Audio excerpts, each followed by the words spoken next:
It all started with St.Francis Xavier, who came to the small fishing hamlet called as Manapad in the year 1542.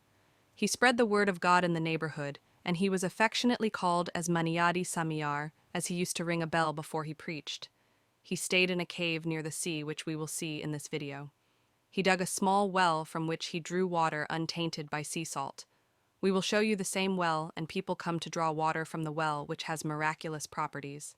There is a church called as the Holy Cross Church on the top of a hillock, which originally contained a sliver of the true cross on which Jesus Christ was crucified. Next to the church, you can see a lighthouse and a rotating radar antenna. This Holy Cross Church, built several hundred years ago, goes through several renovations every few years.